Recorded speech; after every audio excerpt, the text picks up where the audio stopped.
Hi guys, Sari here, ready for week 5. Zondra's here. Heck yeah, you're back in Seattle, I hope, safe and sound. Oh man, we got quite a few people today. How's your week been? It's gonna be big confession time for me. I kind of messed up a bit.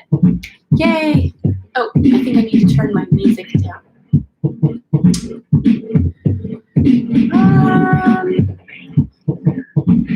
Kim! Aha! Made it! All right, let me turn my music down here. Just one second.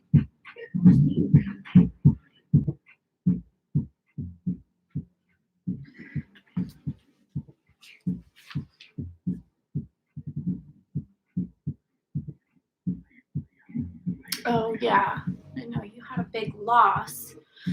I'm glad your week's gone good. I just want to remind everybody, if you haven't already subscribed, go ahead and hit subscribe. There should be a little icon right here. You can hit subscribe, and then if you hit the bell, you'll get notified when I go live. You guys have been doing really awesome showing up. I'm really proud of you. We've gone through 4 weeks of this, so this is pretty heavy stuff. Yeah, Zandra wants to have a chat. Okay, perfect. Oh my God, yes, please, please, please, please share. So Zandra wants to share some synchronicity that she experienced this week. And so while she types that up, I'm gonna let her go ahead and tell her story, and then I'll just read it out loud. If anybody else has anything that they'd like to share, you can go ahead and type it in, and then I'll read it after Zandra's story. In the meantime, I'm gonna tell you guys a little bit about my week. I failed. So I didn't avoid social media like I wanted or whatnot, but I did make some progress. So let's let Zandra tell her story. So during last week's broadcast, Zandra had something happen that was of synchronicity. And let's see if I can go in and get our definition here. If I can find it. Oh, we got more people coming in. Cool. Welcome. If you just arrived, welcome. We're going to give everybody a minute to join, and Zandra's going to tell a story. She said that while she was listening to this live stream last week, she was going through her storage locker with her dad. She ended up going down to Oregon to visit. They lost a family pet, so she went down there. And I'm hoping something cool came out of the storage locker. In the meantime, let's see.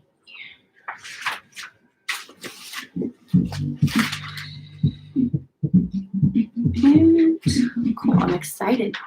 So then her cat's, oh man, my alarm is going off. Stop.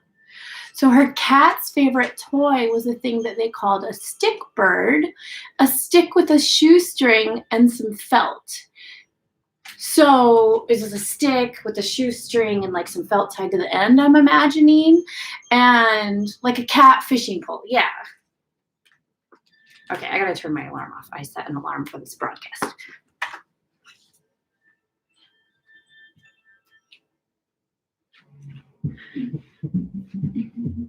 And I'm moving my phone over here just in case it happens again.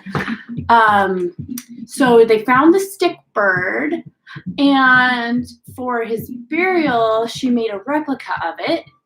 And she asked her dad what had happened to the original, and he said he didn't know. So they'd been with the family for quite a while. And she said, while I was talking about synchronicity, they found the original stick bird in a dresser drawer.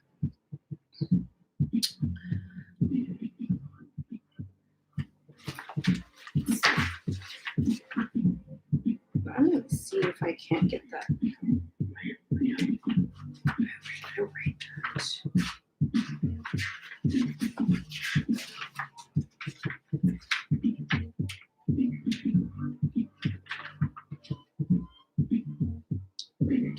go.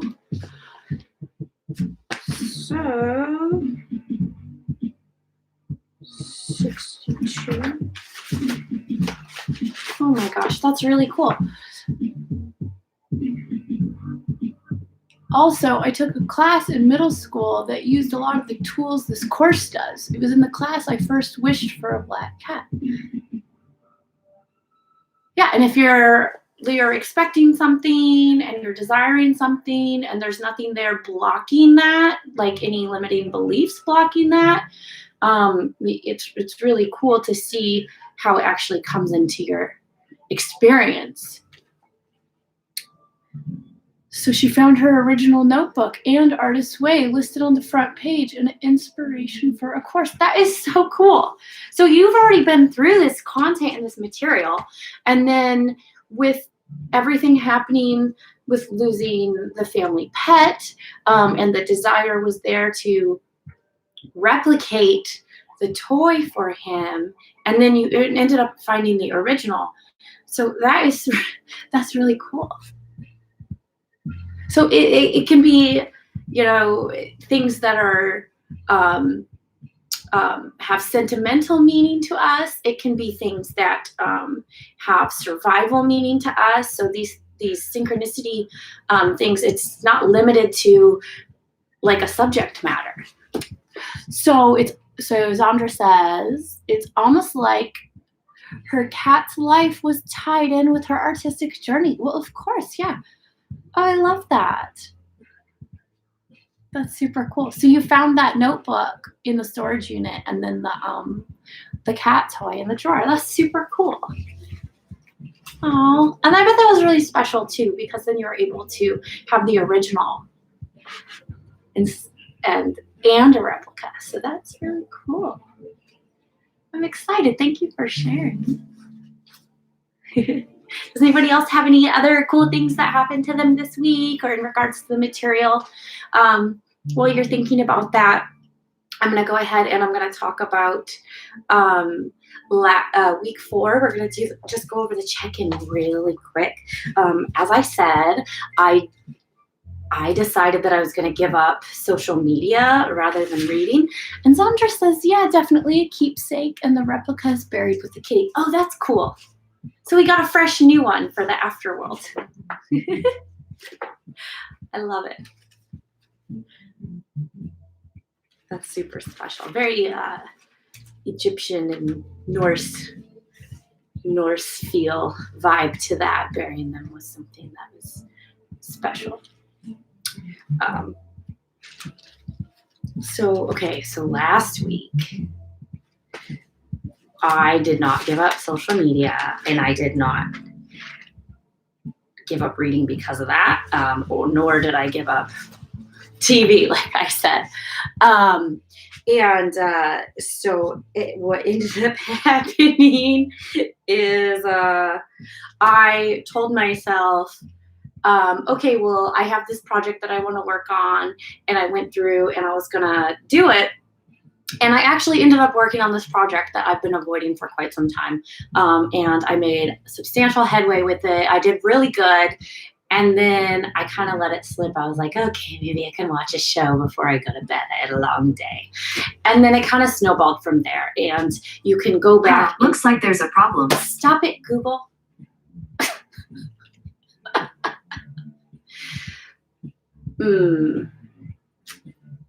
Talk to the hand. So I can go back and pinpoint the point to where I made that conscious decision where I was gonna cheat. So if you guys didn't end up sticking to it either, don't feel bad. Everybody messes up. And this is not something that we need to beat ourselves over the head for, because this also did give us some valuable data and information. Zandra's laughing at me. She wants in on the way. Yeah, Zandra's laughing at me in my Google thing again. So that happened last week, if you guys didn't catch that. My Google home just wants to be an artist as well. And you know what? Let's let her participate. I guess I shouldn't be so upset with her for wanting to participate. So anyway, how many times did you guys do your morning pages? Did you mess up? I did. I didn't do my morning pages every day. I did them nearly every day. I did, however, make some artistic progress and get some data on how I tend to avoid doing things that I say that I want to do.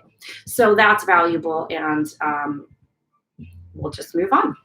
And that actually ties in with what we're doing this week, recovering a sense of possibility. And I'm just going to go ahead and read you the little sidebar here on page 91. Oops, let's see. There we go. This little sidebar, it's kind of extensive this week. She's getting a little wordy here, but we'll read it. This week, you are being asked to examine your payoffs in remaining stuck. And that might seem like it doesn't make any sense to you, but if you bear with me, you'll kind of see, she describes a little bit more how that does make sense, and what she means by that. So this week, you're going to be asked to examine your payoffs in remaining stuck. Like, what do you get out of remaining stuck? You will explore how you curtail your own possibilities by placing limits on the good you can receive. You will examine the cost of settling for appearing good instead of being authentic. Ouch. You may find yourself thinking about radical changes, no longer ruling out your growth by making others the cause of your constriction, i.e., making excuses and playing the blame game. Ooh. So again, this ties in with last week, the data that we got for how we ended up basically self-sabotaging, or how she says, you know, what do you get out of staying stuck? You don't have to try. You don't have to be scared of failing. You don't have to be a beginner. I was wanting to dip my toe back into motion graphics, which is what I went to school for, and it'd been several years. I got busy. I had other jobs. My living situation was out of control. And now that I find that I actually have the time, I haven't done it in so long that I was kind of scared of getting back into it because I didn't want to feel like a beginner. And, you know, I ended up actually going through and doing like 4 tutorials. And I will admit I swore at them and yelled at them. But I went through 4 tutorials for the same thing. And the reason why I go through multiple tutorials is because I like to look at different angles for how people do the same thing. It just helps you know the possibilities and how to utilize your tools easier. So I, of course, tend to go overboard when I'm trying to learn something because I really want to know the ins and outs of it. And so I'll a lot of times set really high standards for myself, and then I'll feel like even though I only learned this much because I didn't learn this much, that maybe I've failed. So unrealistic standards and setting those also can keep us trapped. Serious tangent here. We've got a message here from Zandra. Scared to get back in because I didn't want to feel like a beginner. Word, that was this week for me, right? Yeah, so this week really helped us to look at, oh, I really am making excuses for not doing this because I really am feeling blank about it. And so that's that data. So we're going to take the data from last week. So it was kind of like just kind of going to throw you in the pot of boiling water to see, you know, are you going to jump out? Or are you going to stay in? Or Sandra says, as for standards, remember, perfect is the enemy of done. Ouch, ouch, ouch, ouch. Practice what you preach, girl. I know. Tell me about it. That's one of the reasons why I like teaching, because it helps me to solidify the knowledge that I know. Because if I'm sitting there teaching it and I'm not doing it, then I'll feel like a fraud. And actually, if I'm teaching it, it helps it stay on the forefront of my mind. So for instance, when I'm teaching painting workshops, I tell people, please do not leave your paintbrushes in the water to soak. Just rinse them off and then lay them flat to dry if you're not using it. Because if you leave the paintbrush in the water, it actually breaks down the adhesive holding the bristles in, and the brushes don't last as long. And then at the end of every class, I actually wash my paintbrushes with a paintbrush soap, and this helps to kind of keep them silky smooth and not dry out and gross. And so it reminds me in my own artistic practice the proper procedures, and it also keeps it kind of habitualized. So tangent on teaching and solidifying that stuff. Don't be a hypocrite, and teaching will help you not be. It's the introspection here. So the first section of week 5. Oops. So Zandra says, but I love the stripping away of excuses. That point that you just made. Good one. Now you realized you are cloaked in excuses. It's your choice whether to chuck them or not. And that's it. That's a choice, right? Just like I can trace back to that moment to where I was like, oh, you know what, just show. I deserve it because I worked hard. That was a choice. And then that is what kind of snowballed. Like I could have done 10 times as much as I did this week had I not done that, but I can pinpoint that moment where I made the choice. Paintbrush cleaner, that's a thing. Oh yeah, you need paintbrush cleaner. You need it. Actually, here, let me show you what it looks like.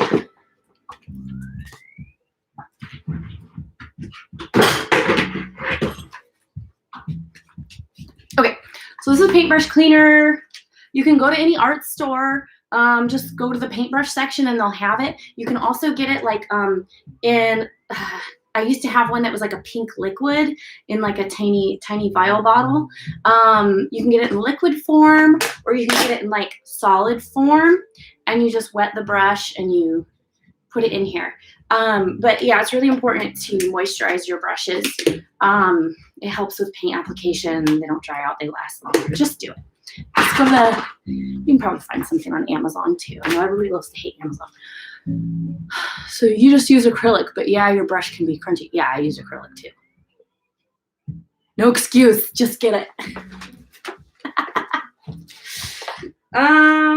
Okay. So the first section is limiting ourselves. In Recovering a Sense of Possibility, we're actually shining a light on how we limit ourselves. And I'm just going to read this here. One of the chief barriers to accepting the universe, or insert your own word, one of the chief barriers to accepting the universe as generosity is our limited notion of what we are in fact able to accomplish. You know that voice that says, I'm not good enough? Boom, right there. We can tune into the voice of our own internal creator, our true self, whatever you want to call it, and you can hear a message and then discount it as crazy or impossible. If you guys heard the dreams that I have of what I'm about ready to do, you guys might be like, oh wow, that's very ambitious of you. But it's my dream, and I've even told myself that I've thought that it was crazy, but where I am now compared to where I was last year is like drastically different. I almost would have said that I would have never been able to be where I am now, but because I've been working with stuff like this, it's amazing. It's really amazing, guys. Just give it a whirl. It's not crazy. It's not impossible. If you have the wherewithal to dream it, the universe has the wherewithal to give it to you. And yeah.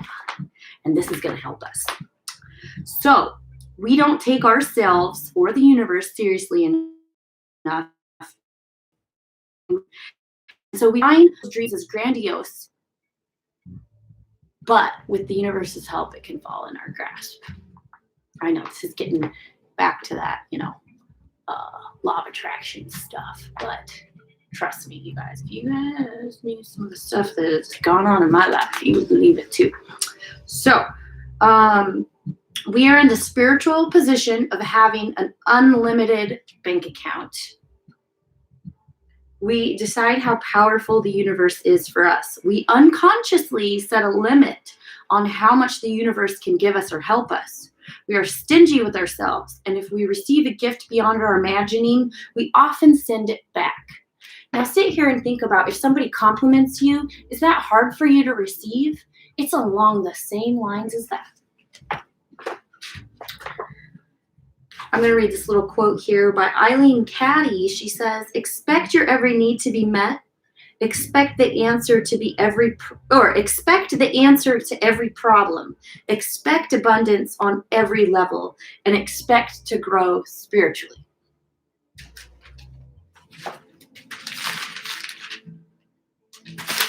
If you dream it, you can receive it. So this last year, I've been working on accepting the opportunities that I've asked for. I've been working on accepting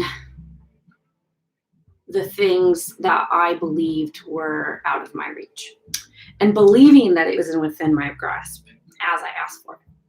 And that started with me just enjoying the little things, trying to do my best to be happy with what I had. And as you're happy with what you have, and then more things that are happy can be attracted to you. And again, this just comes along that line with synchronicity.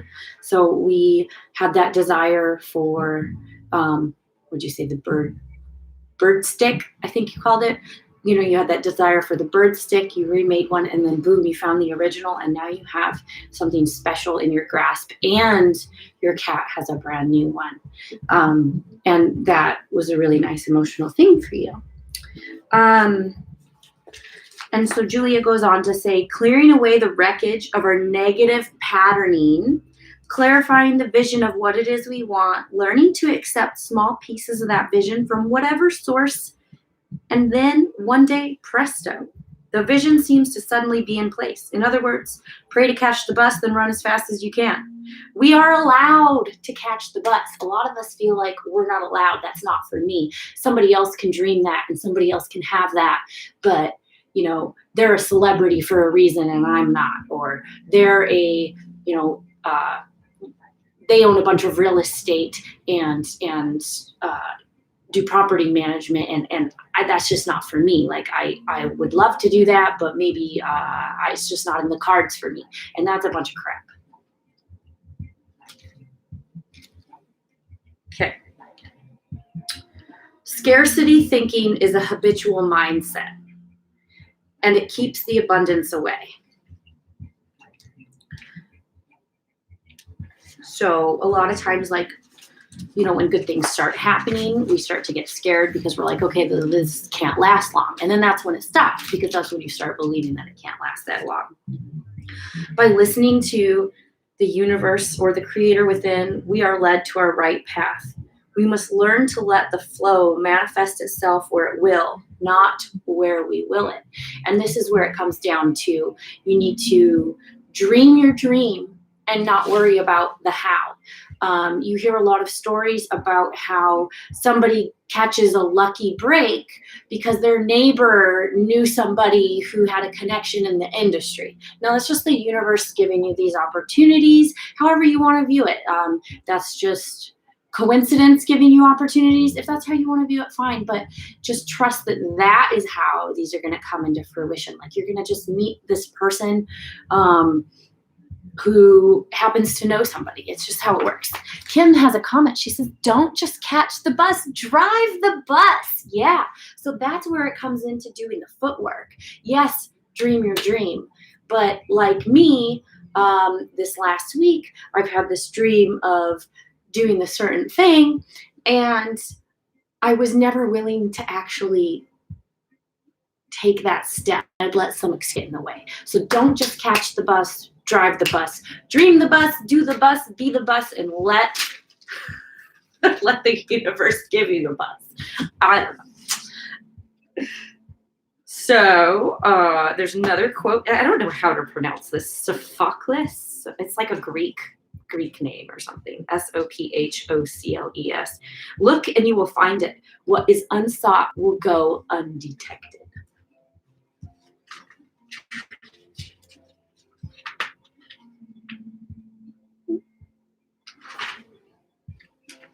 As each idea comes to us, we must in good faith clear away our inner barriers to acting on it. And then on an outer level, take the concrete steps necessary to trigger our synchronous good. Let that sink in. You guys are right on the same page with me. I love it. Zandra says, I like how the scarcity idea of running out also ties in with the reverse cause and effect discussed last week. Reverse cause and effect. Yeah. Let's see if I can find a reference to that here.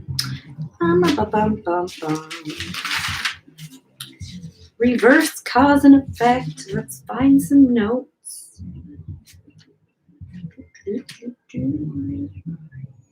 Yeah. Where basically your actions make it so that it can't come. You're blocking.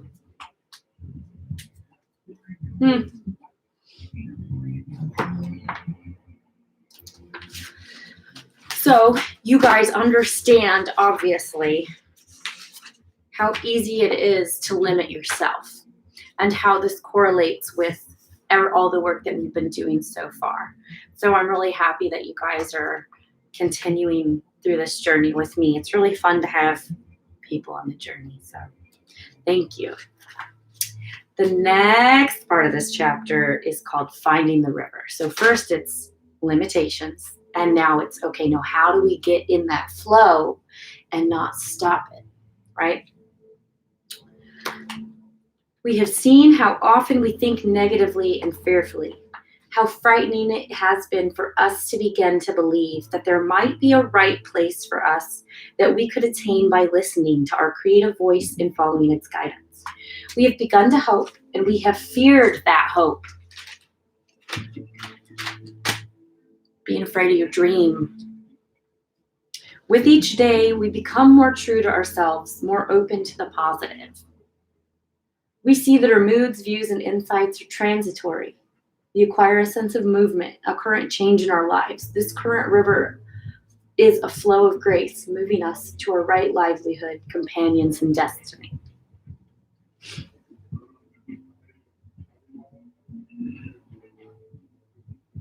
So, have you felt more open to telling your truth? Hearing the truth of others? So Julia is talking about how the morning pages allow us to be more receptive to hearing, whether it be our inner voice, whether it be an opinion or a truth of somebody else. It helps us be more receptive to hearing our own truth even. So Zandra explains that the reverse cause and effect is page 80, and it's about 2/3 down. Okay.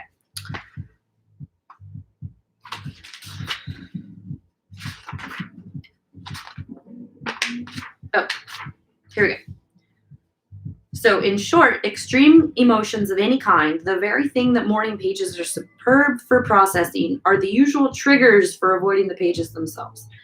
2/3, 1, 2.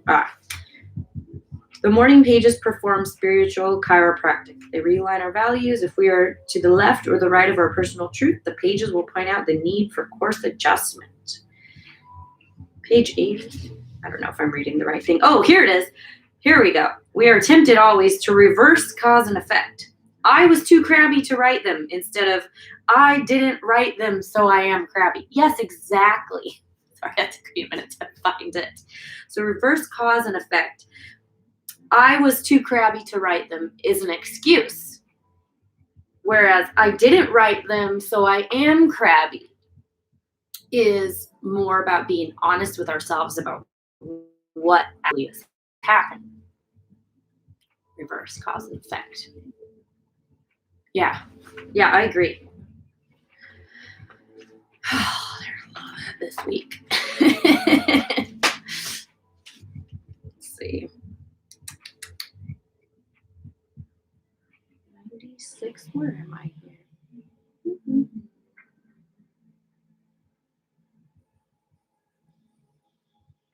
Okay. So we see that our moods, views, and insights are transitory. We acquire a sense of movement, a current of change in our lives. This current or river is a flow of grace moving us to our right livelihood, companions, and destiny. And you know what, Zandra, I want to add, I have been meditating and doing my morning pages and sketching. And I find that I'm in a better mood when I do it. I'm not in a bad mood because I didn't do it. No, wait. I didn't not do it because I was in a bad mood. But when I didn't do it, it failed to center me in a way that allowed me to be in a better mood. Gotcha. Okay, and that ties in with all this. So by holding lightly to an attitude of gentle exploration, we can begin to lean into creative expansion by replacing no way with maybe. We open that door to mystery and magic and taking those little baby steps and focusing on where we are now and what we can do now. It's really cool, rather than trying to plan the whole thing out. And you can't plan out synchronicity. You can't plan out, meeting that random person who knows that person in the industry that is going to give you that opportunity. You can't plan that shit. You just have to go forward in faith that the universe will put those people in your life. And there's multiple avenues. It's not like if you miss one opportunity that another one won't come up. There's many opportunities. You just have to take at least one. Baby steps. Okay.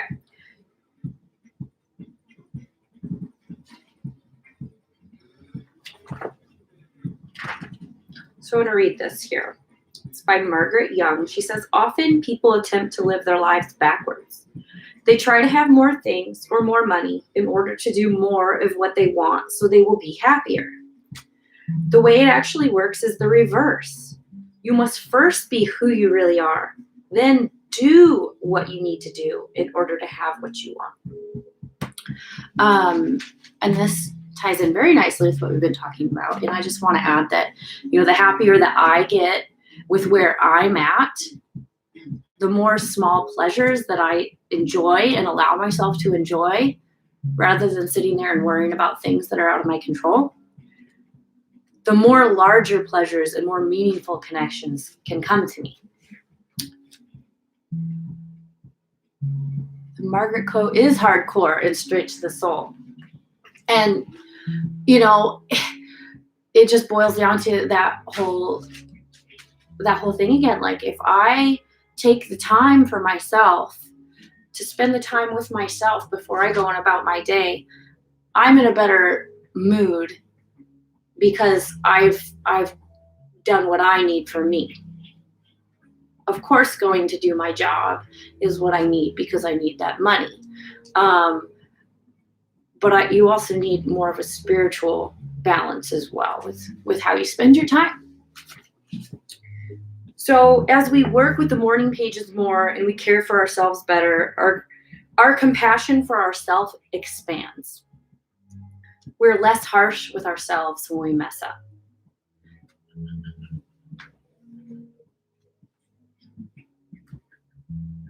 Mess up. As Bob Ross says, there are no mistakes, only happy accidents. And they can become that way if you learn from them. If you don't beat yourself up about it. Just roll with it, man. Woman. Non-binary. Whatever.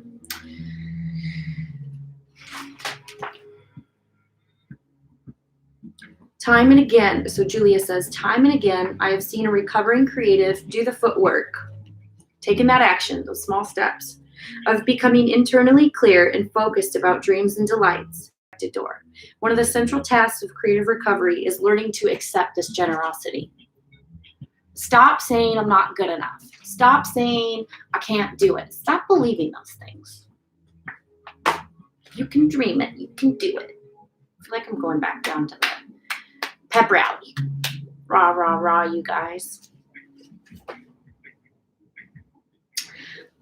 So we've gone over limiting beliefs, finding our flow, and now we're going back here into the cautionary tale of the virtue trap. An artist must have downtime, time to do nothing. For an artist, withdrawal is necessary. Without it, the artist in us feels vexed, angry, and out of sorts, and it can snowball from there. We expect our artist, our inner artist, to be able to function without giving it what it needs to do. This is why we do the artist states. An artist requires the upkeep of creative solitude. An artist requires the healing of time alone. Without this period of recharging, our artist becomes depleted. Over time, it becomes something worse than out of sorts. I am a workaholic. I am a recovering professional. I'm a recovering workaholic. I'm a recovering perfectionist. And what this means for me is that anytime I take this time that I need to fulfill, to even just like do nothing, like even sitting around and watching TV or smoking a bowl and playing video games, like that can be recharging for you. And it allows your mind to kind of wander. And the same with doodling, drawing, the same with, just laying in your bed and feeling how comfortable it is. All of these things are normal and healthy for us, and I often struggle to allow myself those small pleasures in life, which is one of the reasons why I really am so pleased and very vocal about how taking the time to do those things has affected my life. And honestly, it's really brought a lot to my life. So just a little side note there. What is this? Gross. Just a piece of paper, not gross. So that's that virtue trap, right? Like it's I always have to be doing something. I always have to be producing something. It's never allowing yourself to sit out at the page and have like a crappy drawing, or, just free flow, right? Like allow yourself to express yourself in whatever creative avenue you want to without setting that standard of what you need, and letting that go. So do you know and recognize your own need for alone time and solitude? And I don't know if this is maybe relatable to you, but for me, openness and silence and peace was so foreign to me that it felt uncomfortable for the longest time. And I'm still working on embracing that. So I've had very crazy, chaotic experiences, very crazy, chaotic people, and just coming into this peace and getting rid of the negativity and the chaos and anything that delivers that into my life, and even in my own mind,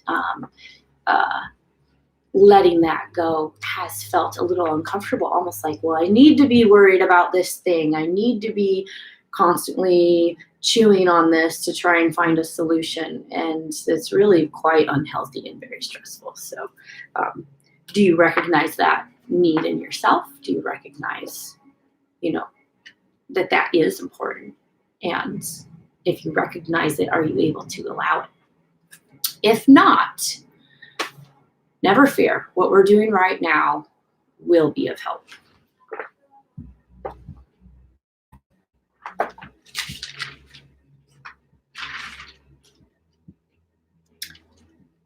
Also, a lot of people have familial obligations.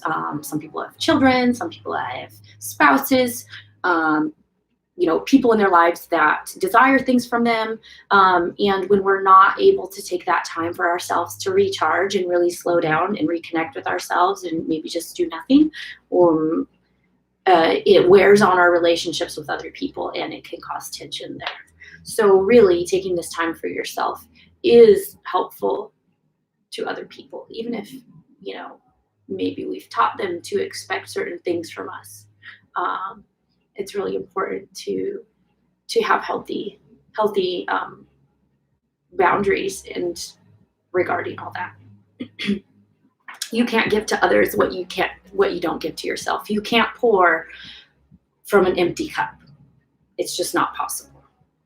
And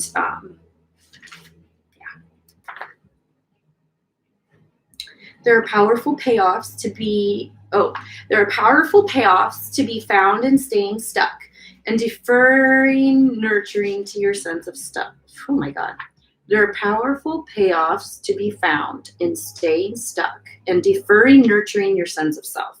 For many creatives, the belief that they must be nice and worry about what will happen with their friends, family, and mate if they dare to do what they really want constitutes a powerful reason for non-action.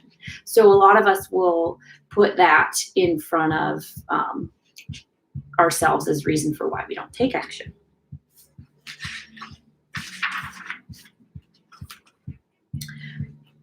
Many of us has made a virtue out of deprivation. We strive to be good, to be nice, to be helpful, to be unselfish. We want to be generous and of service. But what we really want is to be left alone. Right? When we can't get others to leave us alone, we eventually abandon ourselves. Afraid to appear selfish, we lose ourselves. Susan Rothenberg says, you build up a head of steam. If you're 4 days out of the studio, on the 5th day, you really crash in there. You will kill anybody who disturbs you on that 5th day when you desperately need it. I can attest to this. If I don't sit down and do something creative, if I don't sit down and practice my craft, that's part of how I express my emotion. And I will freaking go nuts. Like, I'll be like stressed out, like having anxiety. You'll be like, start to feel bad in ways that are like, you would think completely unrelated to painting on a canvas. But it's totally related. It's my chosen form of expression. It's how I'm able to understand myself. And when I'm not able to be creative, I just like it's just like she says here, like, if you spend 4 days out of the studio, on the 5th day, you'll crash in there. And that's kind of like me. If for 2 or 3 days, if I'm not creating something, I'll let other obligations get in front of it. I'll like, all of a sudden I'll start to feel like really weird. Like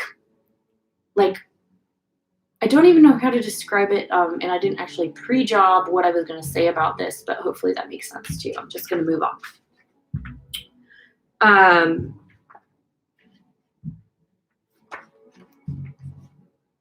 Many people caught in the virtue trap do not appear to be self-destructive to the casual eye. They have constructed a false self that looks good to the world and meets with a lot of worldly approval, i.e. society, familial obligations, nuclear family expectations.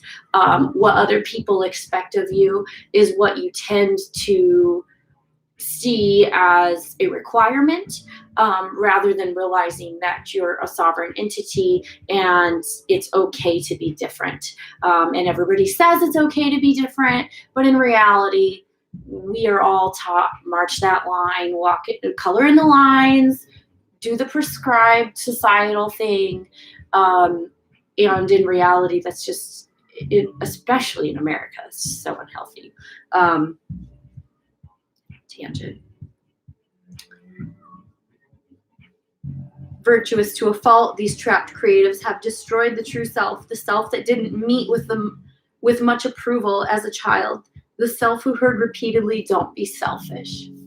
It sucks when somebody tells you, they say, I need this, you shouldn't be selfish, when in reality, you're trying to fulfill your own needs and they're refusing to fulfill their own needs.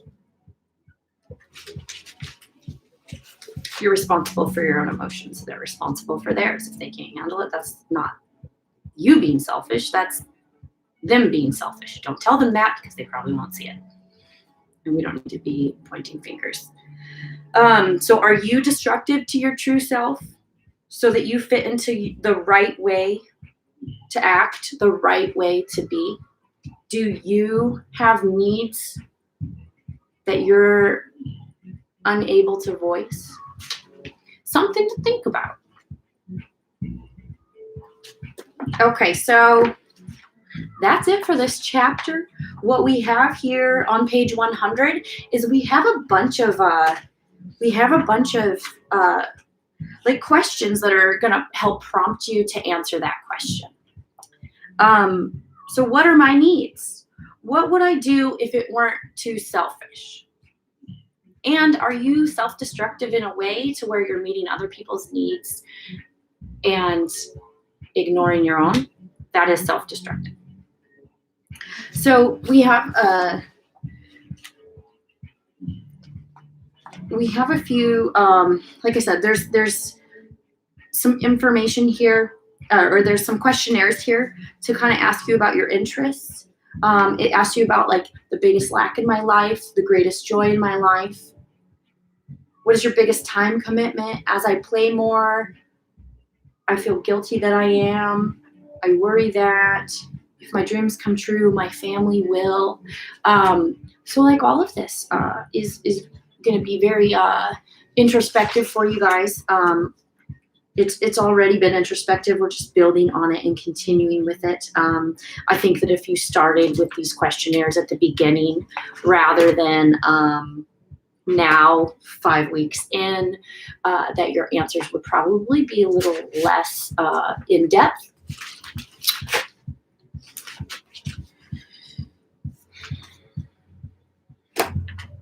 And then once we go over that that little questionnaire, that's actually kind of fun. You know, people used to put on MySpace and stuff. And since the quarantine, I've seen people posting their personal information, their likes and dislikes, and like their little questionnaire quiz. And I was like, it just takes me back to like MySpace when that shit first came out.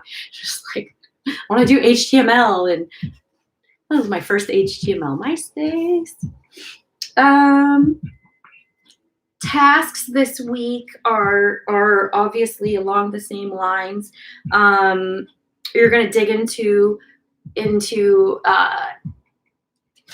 how you can get into your flow and really see what's going on in your life with that questionnaire. And then we're going to jump into these tasks are all about how we're going to dream our best lives. And remember, dreaming your best life is what allows it to start coming to you. If you don't know what you're dreaming, you don't know, it's a little harder for it to come. Anytime we have a negative experience, a contrasting experience, we do learn that we don't want that experience, and that kind of builds up into this dream. And so you don't always have to be able to articulate it, because our experiences help us figure out what we like and dislike anyway. So that's kind of part of the dreaming process already. So not all of it is completely cognizant, and a lot of it can be a little more subconscious. But it's really good to actually like see what it is we want and to realize. That'll help us take those steps to exploring those things.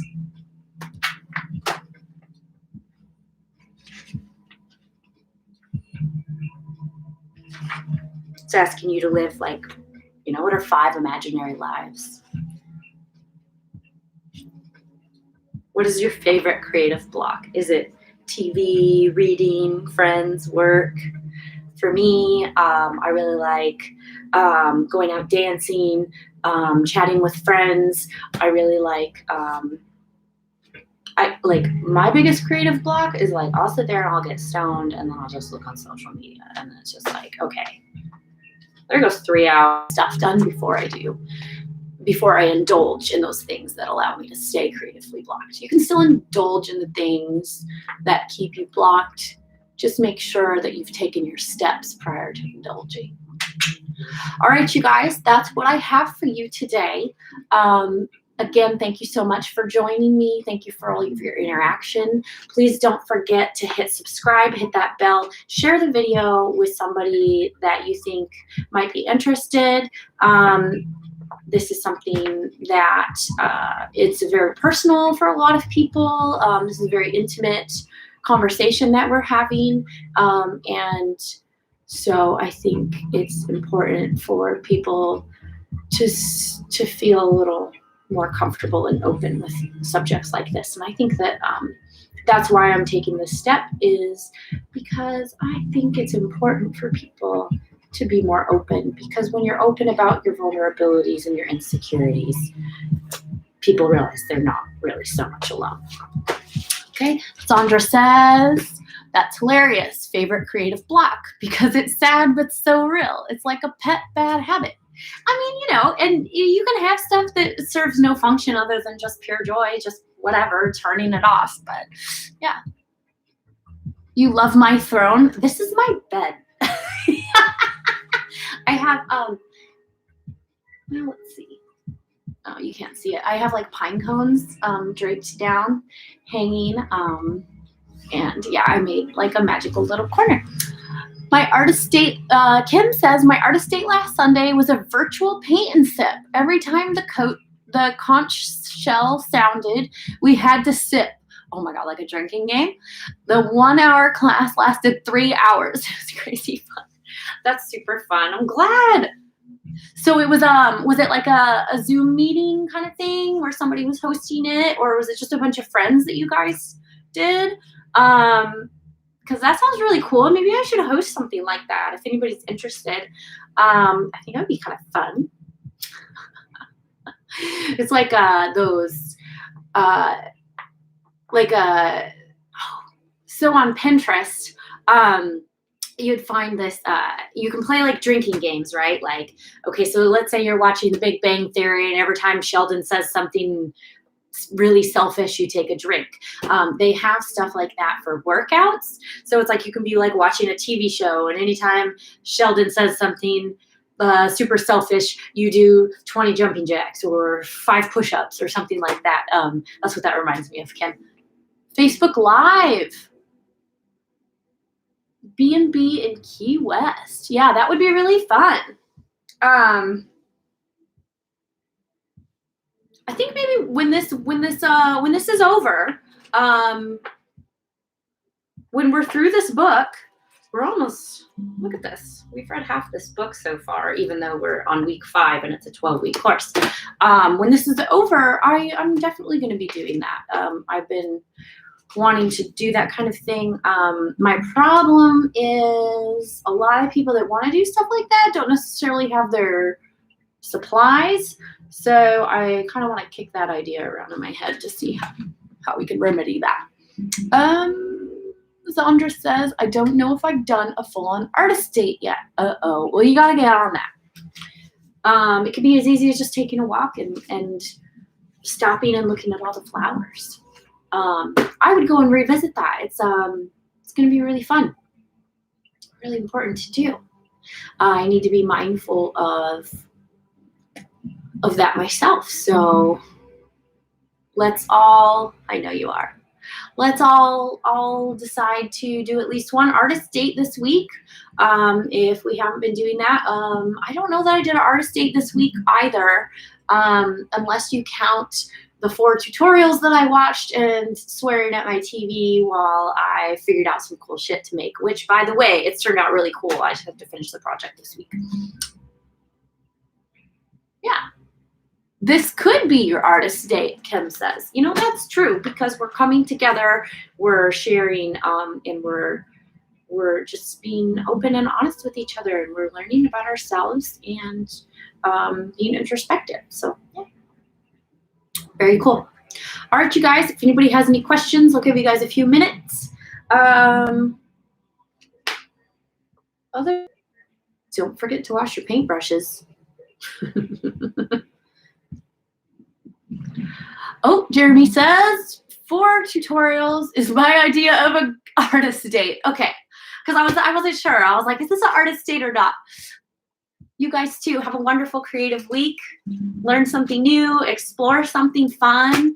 Don't be so hard on yourselves. I'm excited. I think what I want to do is try and work on my tasks more throughout the week rather than to the latter part of the week. So that's kind of my goal.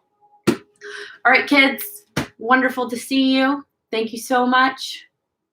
Kisses, blessings, health, wealth, and happiness to you. Bye, guys.